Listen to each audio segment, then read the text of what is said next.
So, you're Tommy Versetti, and this is why your life sucks. 15 years, a cell 3 meters by 4, concrete walls, rats the size of cats, bars through which you can see a patch of sky, a lidless toilet in the corner, a bunk with a mattress 3 fingers thick. This was your home from 1971 to 1986. What for? For following orders, and because your friends turned out to be rats. Let's start with how you got here. You're 25 years old. You're the golden boy of the Forelli family. Liberty City, 1971. You've been working for Sonny Forelli for 7 years. Started with debt collection, then moved on to more serious business. Killing. 11 men by the age of 25. Clean. Professional. No witnesses, no evidence. You're the best hitman in the family. Sonny loves you like a son, pays well, promises you'll soon be a capo, get your own territory, your own cut. You believe him. November 27th, 1971, Harwood, Liberty City. Sonny sends you to meet with some rivals. $100,000 deal. Cocaine. You take 2 guys from the family with you. Marco and Vinny. You've known them for 10 years. You trust them. You arrive at the warehouse. The buyers are already there. 5 of them. You hand over the case with the goods. They hand over the money. And then it all goes to hell. The shots come from your own guys, Marco and Vinny, in the back. You don't even have time to turn around. The first bullet hits your left shoulder. The second, your side. The third, your thigh. The fourth, your stomach. The 5th and 6th hit somewhere else. You can't feel it anymore. You fall. You're lying in a pool of your own blood on a dirty concrete floor. You hear voices. Marco is laughing. Vinny says, "Sorry, Tom, it's just business." Then you hear sirens. Cops. The buyers take off. Marco and Vinny, too. They leave you to bleed out. You survive. 6 gunshot wounds, but none hit vital organs. The doctors call it a miracle. You know it's not a miracle. It's a curse, because the cops arrest you right there in the hospital. The charges? Attempted murder, drug trafficking, participating in organized crime. The evidence? You at the crime scene, bleeding out, next to a case of cocaine. Marco and Vinny have vanished. The buyers have vanished. The drugs and money have vanished. Only you are left. The trial lasts 3 days. The Forelli family lawyer tries, but it's no use. Too much evidence. Too good a case for the prosecutor. You're sentenced to 25 years. You look at Sonny in the courtroom. You wait for him to do something, to give a sign, to say, "Hang in there, we'll get you out." He looks away, and you understand. You've been betrayed. Not by Marco and Vinny. They were just used. You were betrayed by Sonny, your boss, the man you considered almost a father. But why? You won't find that out for another 15 years. Prison. Day 1. You're being led to your cell. D block, maximum security. Murderers, rapists, psychopaths.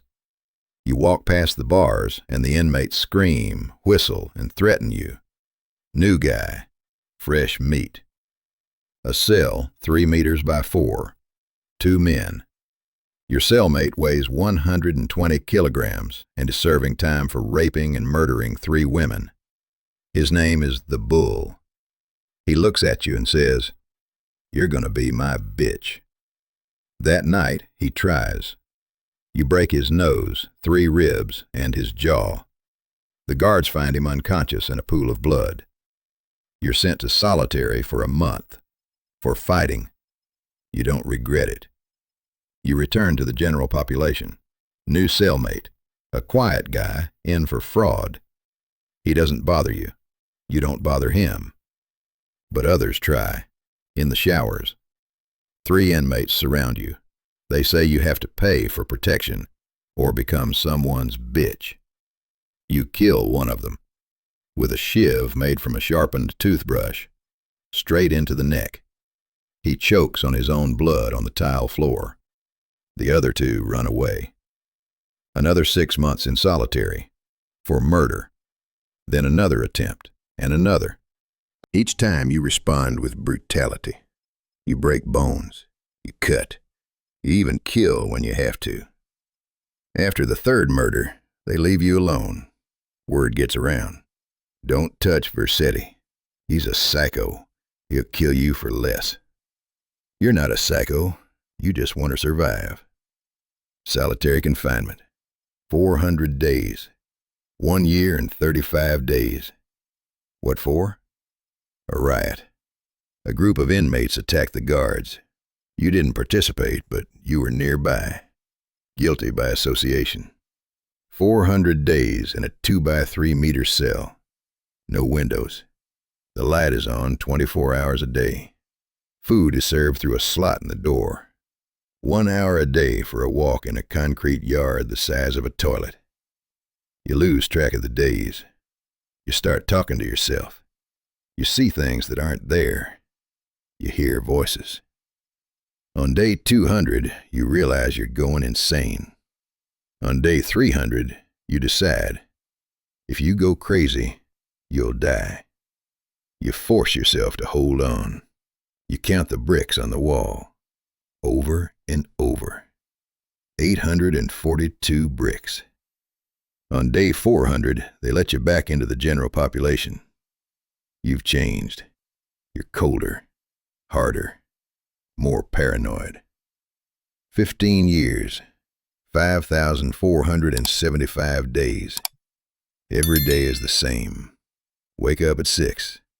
Breakfast, oatmeal that tastes like cardboard. Work in the laundry or the workshop. Lunch, meat of unknown origin, canned vegetables. An hour in the gym. Dinner, same as lunch. Lights out at 10. Every day you think about one thing. Who betrayed you? Marco and Vinny were the trigger men. But who gave the order? Sonny? Or someone else? And why? You replay every detail of that day. Every word, every look. You search for clues. You find none. Paranoia eats you from the inside. You trust no one, not even your cellmate. You sleep with one eye open. You check your food for poison, even though it's pointless. 15 years of solitude in a crowd. You have no friends. You have acquaintances, people you exchange a few words with, but no one close, because closeness is a weakness, and weakness gets you killed. You get letters from the Forelli family. Sonny writes once a year, canned phrases. Hang in there, Tom. You'll be out soon. We haven't forgotten you. You know it's a lie, but you read them because it's the only connection to the outside world. Prison romance? Forget it. Visits are allowed once a month. For the first 2 years, a girl used to come. Gina, remember her?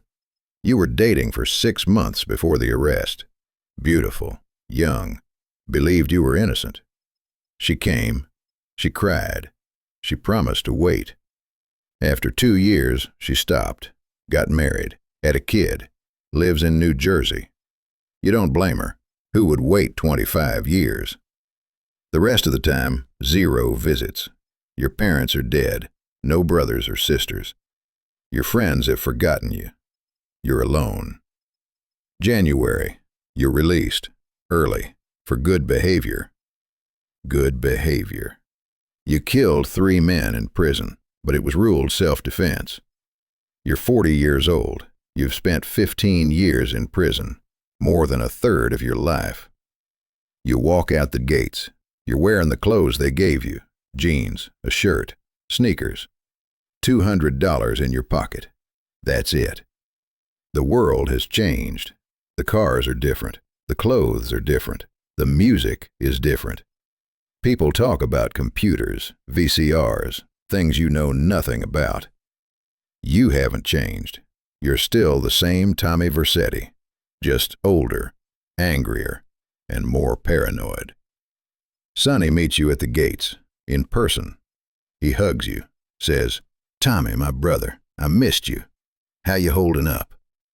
You look him in the eyes, searching for an admission of guilt. You find none. He takes you to a restaurant, an expensive one, steaks, wine. He talks about business, about the family, about how everything has changed. Then he gets to the point. "Tommy, I've got a job for you, in Florida, Vice City. You need to pick up some merchandise, $2 million worth. Just pick it up and bring it back. Easy work, like retirement. You'll relax on the beach, get a tan. You understand. This isn't retirement, it's exile. Sonny is sending you away because your presence in Liberty City is inconvenient. Too many questions, too many people remember how you were set up. But you agree because you have no choice.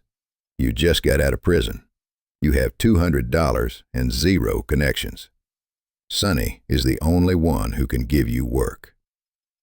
Vice City, 1986, August. You fly in with Ken Rosenberg, the Forelli lawyer, and Harry, a guard. The meeting is in a parking garage. You bring $2 million in cash. They bring the cocaine. The exchange goes smoothly. Too smoothly. You load the goods into the van. You get in, start the engine. A motorcycle comes around the corner, a guy with an automatic rifle. He opens fire. Harry is killed. The driver is killed. You jump out, but the goods and the money are gone. You're standing in the parking lot next to 2 dead bodies. $2 million of Forelli's dollars are gone. The merchandise is gone. You call Sonny. You explain the situation. He screams, "Tommy, I invested $2 million in you. My money. You better get it back, or you're a dead man. Got it? A dead man." And you understand. You were sent here to die. Sonny knew the deal would go bad. He set up the ambush. He wanted you to be killed. But you survived. Again. Now you have no choice. Either you find the money and the drugs, or the Forellis will kill you. You start from scratch in a strange city. No money, no connections. Just you and your paranoia. Lance Vance, a black guy, the brother of one of the men killed in the ambush. He offers an alliance, says he wants revenge. You don't trust him, but you accept his help. Ken Rosenberg, a cokehead lawyer shaking with fear, useful for connections. Avery Carrington, a real estate developer, corrupt to the core, gives you work for a percentage. You start building an empire. You kill the Haitians. They controlled the drug traffic. Now you control it. You kill the Cubans. You take their territory. You kill the bikers. You take their bars and workshops. You buy businesses, a car dealership, a strip club, a print works, a taxi company, a laundromat, a porn studio, a nightclub. Every business is built on blood. You kill for every foot of territory. Friends? Lance Vance, your partner. You start to trust him. A mistake. Ken Rosenberg, a drug addict who's afraid of his own shadow. Useful, but useless in a fight. Phil Cassidy, an arms dealer, a paranoid Vietnam vet, drinks whiskey and talks about the war. They all use you. You use them. This isn't friendship, it's business. Romance? Mercedes Cortez, the daughter of a colonel connected to the cartel. Beautiful, sexy, a prostitute. You sleep with her a couple of times. It means nothing. To her, you're a client. To you, she's a way to relieve stress. Candy Sucks, a porn star. She works for you when you buy the studio. She flirts. She hints. You don't bite. because you know she wants a producer, not a man. You have no relationships, only transactions. You're 40 years old, you're rich, you're lonely, and you can't even trust your own shadow. Lance Vance betrays you. You spent 2 years building your empire. Vice City is yours. 20 businesses, a mansion on an island. Money is pouring in. Sonny Forelli arrives. He wants to take everything. Says you were working for him. Everything you built belongs to the family. You refuse. Sonny threatens you, says he'll kill you. You say, "Try me." A war begins. The Forellis attack your businesses. You fight back. You kill their men by the dozens. Lance disappears. For 2 days. He comes back, says he was hiding. You don't believe him. The final battle. Versetti estate. The Forellis storm the mansion. 100 men with automatic weapons. You're in your office on the 2nd floor. Lance is with you. You're getting ready. And then Lance pulls out a pistol. He aims it at you. Sorry, Tommy. Sonny made a better offer. Your only friend, the man you started to trust, betrayed you. You shoot first. You hit him in the chest. Lance falls. He dies looking at you. "I thought we were brothers," are his last words. You reply, "There are no brothers in this business." Then you go downstairs. You kill Forelli's men, dozens of them. You find Sonny in the main hall. He shoots. He misses. You shoot. You don't miss. Sonny falls. You stand over him. He's coughing up blood. "Why, Sonny? Why did you betray me 15 years ago?" He smirks. "Business, Tommy, just business. You were too good. The bosses were afraid you'd take my place. Business. You lost 15 years of your life for business." You shoot him in the head. Vice City is yours. The Forellis are dead. Lance is dead. Sonny is dead. You are the king of the city. 20 businesses bring in millions a year. A $10 million mansion. A garage with 20 cars. A helicopter. A yacht. You stand on the balcony of your mansion. You look at the city. The lights, the ocean, the palm trees. It's yours. All of it. And you are completely alone. Lance is dead. Ken fled to Las Venturas. Phil disappeared. Avery is in prison. You have no friends, no family, no one. Your kill count, 237 people. You remember some of them. Most you've forgotten. You can't sleep without cocaine and whiskey. Every night you have nightmares. You see the faces of the dead. You hear the gunshots. You wake up in a cold sweat. Paranoia has become a part of you. You check the doors 3 times. You carry a gun even at home. You don't trust your guards. You test your food for poison. You escaped from a 3x4 meter cell. You spent 15 years in prison. And you built a cell the size of a city. Because you can't leave. An empire requires control. If you leave, someone else will take over. They'll kill you. You're trapped in Vice City, just like you were trapped in prison. Only now, the bars are made of money and power. The DEA is watching. The FBI is building a file. Rivals are planning attacks. New gangs want your territory. You will fight. You will kill. You will protect your empire for the rest of your life. You have everything, and you have nothing. This is your life, Tommy Versetti. 15 years in prison for someone else's betrayal. 2 years of building an empire on blood. A throne at the top where you are completely alone. You trust no one because everyone you ever trusted has betrayed you. This isn't success. It's a curse.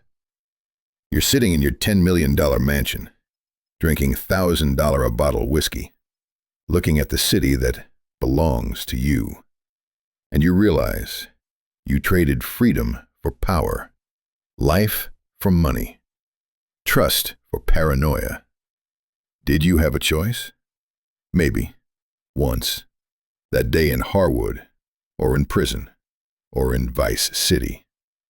But you made your choice, and now you live with the consequences. This is your empire, your prison, your curse. And your life sucks. That was the story of a man who escaped one prison only to build another. If you like the format, hit subscribe and ring that bell. Write in the comments who gets betrayed next. Max Payne, Altair, Jinx, or someone else who thought they had won but actually lost. See you in the next cell. In the next video.